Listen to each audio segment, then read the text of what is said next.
Bismillahirrahmanirrahim. Assalamualaikum warahmatullahi wabarakatuh.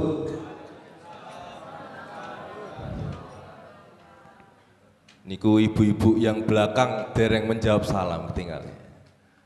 Ulangi. Assalamualaikum warahmatullahi wabarakatuh.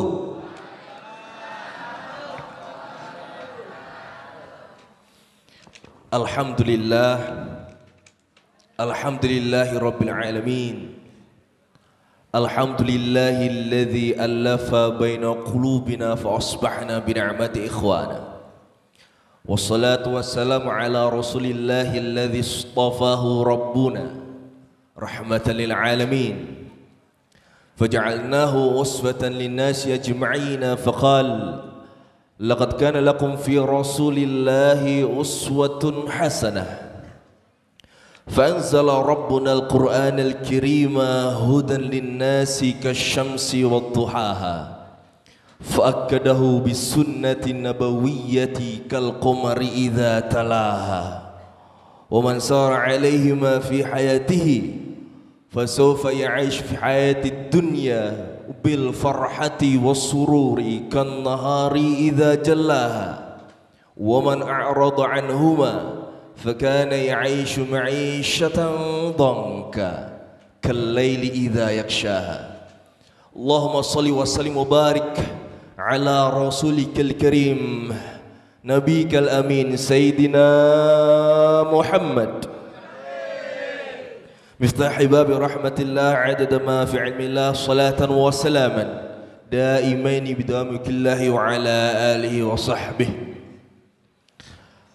Al-Mukarram wal-Muhtaram Sayyidil Habib Abu Bakar bin Aqil Atallahu umrakum wa matahum sihatin wa afiyah wa anana ala tarbiyati hadal madrasah syarifah tarbiyat hasanah ala suratul mustaqim amin wal mukarram sedanten ingkang pun para ulama para habaib para kiai wabil khusus Kiai Haji Imam Sofwan dan juga ada Bude kula niki enten Mas Faiz enten sederek Pak D sedanten kula hormati santi-santi Kangkang Mbak-mbak sedanten dan yang paling khusus ada satu orang yang paling dicintai di sini ada istri saya Masya Allah. Alhamdulillah niki cerita Bu. Jadi sebenarnya niki yang mau idho niku jenengan sebenarnya kan. Cuman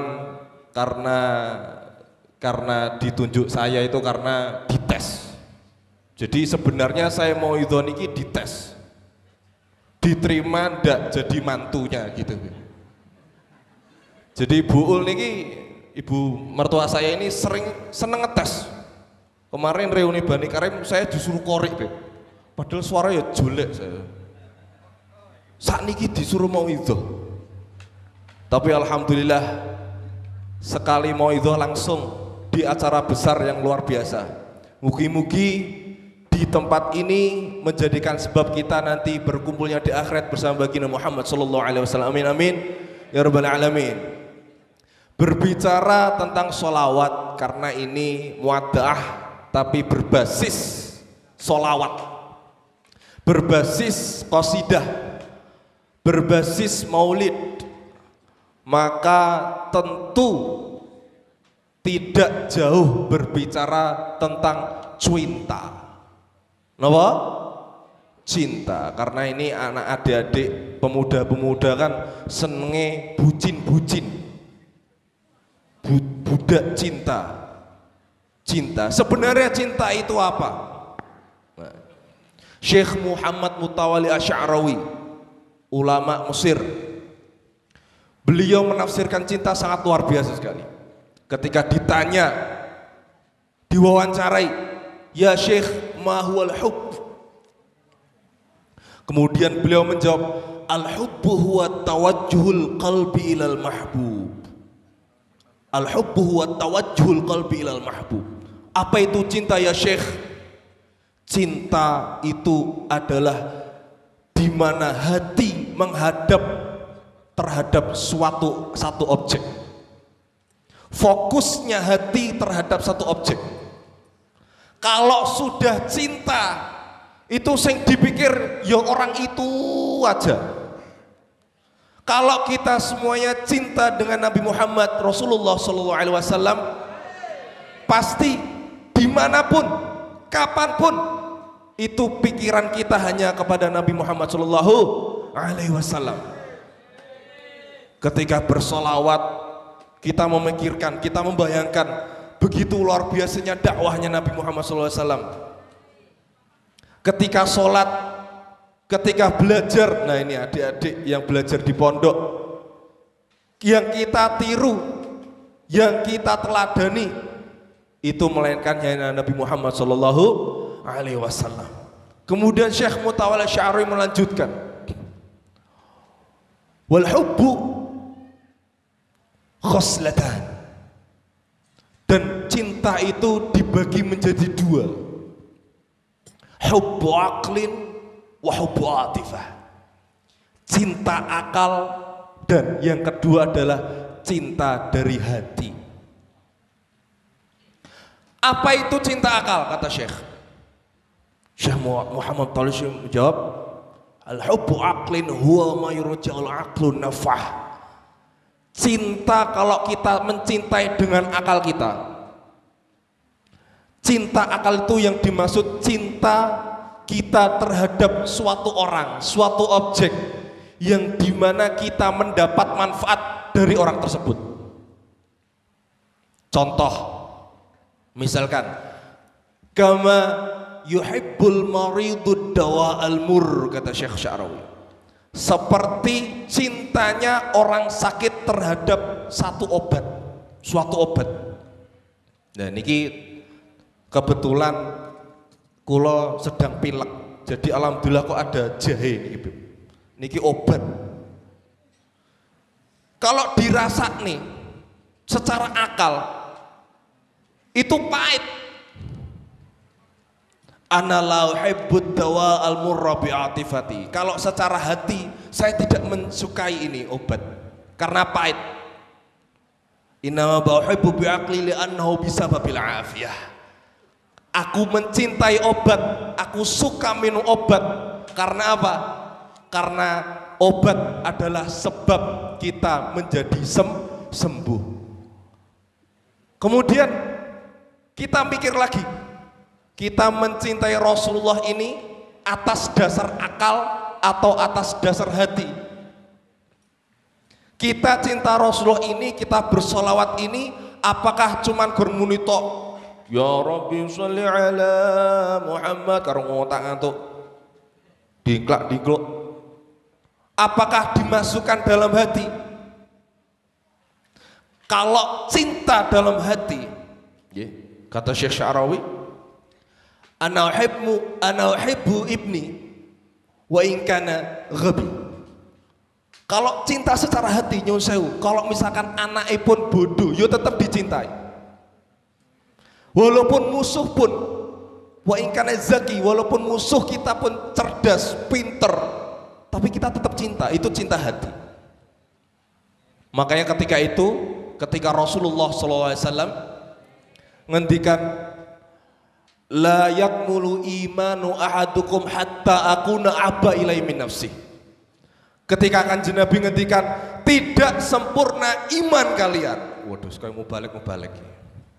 Tidak sempurna iman kalian kalau kalian masih mencintai aku tidak melebihi diri kalian sendiri.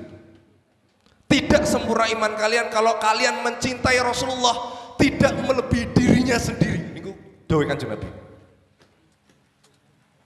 Kemudian mireng Sayyidina Umar ketika itu. Sayyidina Umar bin Khattab ada di situ. Kata Sayyidina Umar, ya Rasulullah, ana uhibbuka ammali wa waladi, amma an nafsi fala. Ya Rasulullah, kula niku remen kalian jenengan, cinta kalian jenengan, tapi melebihi anakku dan harta-hartaku. Tapi wa amma an nafsi fala. Kalau misalkan melebihi diri sendiri tidak bisa ya Rasulullah. Jadi Sayyidina Umar itu jujur, gentle, berani. Kemudian tanggapannya Rasulullah apa? Diulangi meleh hadis ini. La yakmulu imanu ahadukum hatta akuna abba ilaihi min nafsi. Kata Sayyidina Umar, ya Rasulullah, kok seperti ini gitu. Falamma karraha thalithan, ketika Rasulullah mengulangi ketiga kalinya, Sayyidina Umar bin Khattab alima anna hadzal kalam kalam aziman. Sayyidina Umar niku menyadari bahwasanya hadis ini itu bukan hadis yang main-main, hadis yang tanpa alasan. Maka kita semua diwajibkan atas diri kita untuk mencintai Rasulullah melebihi diri kita sendiri. Maka semoga sholawat di acara ini menjadikan kita lebih mencintai Rasulullah SAW. Amin amin ya rabbal alamin. Kemudian cinta apa lagi yang harus kita tiru? Cinta apa lagi? Cinta kepada siapa lagi? Kepada apa lagi? Kalau misalkan adik-adik di sini yang belajar di sini, yang mondok di sini, ya harusnya cinta terhadap guru, cinta terhadap ilmu, karena guru itu luar biasa.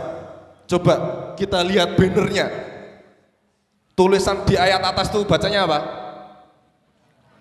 Yarfa'illahu alladhina amanu minkum walladhina utul ilma darajat. Allah mengangkat derajat orang-orang yang beriman, tapi lebih lagi di atasnya orang beriman itu ada orang apa? Orang yang berilmu. Di dalam kitab Ihya Ulumuddin dijelaskan oleh Imam Ghazali, di dalam ayat itu Sayyidina Ibnu Abbas radhiyallahu anhuma itu mengatakan bahwasanya lil ulama darajatun fawqal mu'minin. Ulama itu punya derajat di atas orang-orang mukmin. Itu komentarnya Ibnu Abbas dalam ayat ini. Bisab'i mi'ati darajah. Bedanya orang ulama, guru kita semua itu terhadap orang mukmin biasa, itu bedanya apa? 700 derajat. Wa ma baina darajatain, dan setiap derajat ke derajat yang lain itu 100 ditempuh 100 derajat berjalan kaki, saking jauhnya. Bahkan Sayyidina Muhammad mengatakan fadlul alim alal abid kafati ala adnakum. Derajatnya, keindahannya, kelebihannya orang-orang yang alim di atas orang-orang abid, orang-orang mukmin itu seperti aku di antara orang yang paling rendah di antara kalian. Jadi Rasulullah niku membandingkan, meratakan ulama itu seperti saya, kata Rasulullah. Dan orang soleh, orang abid itu ala adnakum, itu seperti orang sahabat yang paling bawah derajatnya di antara kalian. Jadi luar biasa. Maka kita semua ini, anak-anak, adik-adik, apalagi bapak-bapak, ibu-ibu, monggo kita serahkan anak kita terhadap orang yang ahli ilm, ulama, guru-guru. Kalau misalkan di Hadramut, di Tarim sana, lah ini karena Al-Fakir Kulo kali Habib Abu Bakar ini ternyata satu perguruan di Solo. Guru kami namanya Siti Al-Habib Alawi bin Ali Al-Habsyi. Kalau misalkan Habib Abu Bakar ini alumni Darul Mustafa, 3 tahun Bibi, 3 tahun. Kalau saya hanya 1 tahun, tapi di Husaisah, ditempuh Husaisah ke Tarim itu sekitar setengah jam. Jadi alhamdulillah, jadi ini langsung tok guru ukhuwah Islamiyah, kenalan ternyata satu perguruan. Pendidikan anak di Hadramut, di Tarim niku, itu apa? Anak-anak itu dijauhkan dari tempat keramaian, pasar-pasar, mal-mal, Orang tua harusnya seperti itu mendidik anaknya. Tapi saat ini mboten nyuwun sewu. Le, nduk, ayo dolan neng pasar malam. He, nduk, ayo main neng time zone. Saking hati-hatinya ulama Hadramut, termasuk contohnya cerita Al-Habib Ali bin Al-Habsyi. Niki pengarang Maulid Simtudur yang panjenengan baca semua tadi. Itu beliau ketika sholat di Ka'bah bersama abahnya Al-Habib Muhammad Al-Habsyi, mufti di Mekah sana. Itu kata Habib Muhammad kepada anaknya, "Ya Ali, kamu setelah sholat di sini dulu sama abah. Jangan keluar Mekah dulu sendiri. Nanti kalau kamu keluar jalan sendiri, takut kalau kamu melihat samping kanan, samping kiri, akhirnya kamu takut meniru. Sehingga ilmu di dalam dadamu yang diajari abah itu kotor, gak masuk di dalam hatimu." Sampai seperti itu. Wa kamina syibyan. Dan berapa anak-anak yang disowankan ulama, yang disowankan ke pondok, yang dipondokkan, yang dimadrasahkan, itu fanadhra ilaih, kemudian kiainya niku mersani melihat anaknya famasara sibyan, tapi ternyata dia tidak hanya seorang anak kecil, tapi menjadi kelak nanti akan menjadi ulama yang ulama besar. Ya, seperti Habib Ali Habsyi niki. Nyuwun sewu Habib niki. Simtudurar ini Habib Ali bin Ali Habsyi. Ini beliau mengarang kitab Maulid sebelum mengenal nahwu dan sorof. Jadi beliau mengarang Maulid itu sebelum kenal nahwu dan sorof. Itu kok bisa seperti itu? Karena apa? Karena bimbingan Nadratus Salihin, pandangan orang soleh. Apalagi di sebuah majelis seperti ini, ada ahlul bait, ada ulama, ada guru, ada orang-orang soleh. Insya Allah nazilat rahmatullah, rahmat Allah akan turun. Dan di sini, kita semuanya selain wajib mencintai guru, wajib mencintai ulama, wajib mencintai ilmu, tentu kita diwajibkan oleh guru-guru kita untuk mencintai para ahlul bait. Wa ahibbu ahla baiti lihubbi, kata Rasulullah. Cintailah ahlu bait, keluargaku, kata Rasulullah, dengan demi mencintai aku. Jadi mencintai Rasulullah melebihi dirinya sendiri. Gimana caranya mencintai Rasulullah melebihi diri sendiri? Dengan mencintai ulama, karena ulama dulu mengajarkan seperti apa ilmunya, mencintai ahlul bait keluarganya, sehingga kita semua nanti mendapat syafaatnya Rasulullah. Amin amin ya rabbal alamin. Sudah keringetan saya karena sudah bengak-bengok. Ini sudah bentar lagi sudah zuhur. Saya cukupkan.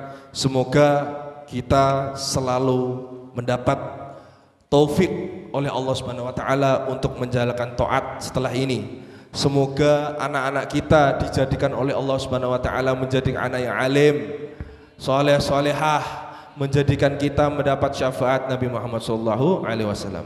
Mengatakan kurang lebih maaf. Wassalamualaikum warahmatullahi wabarakatuh.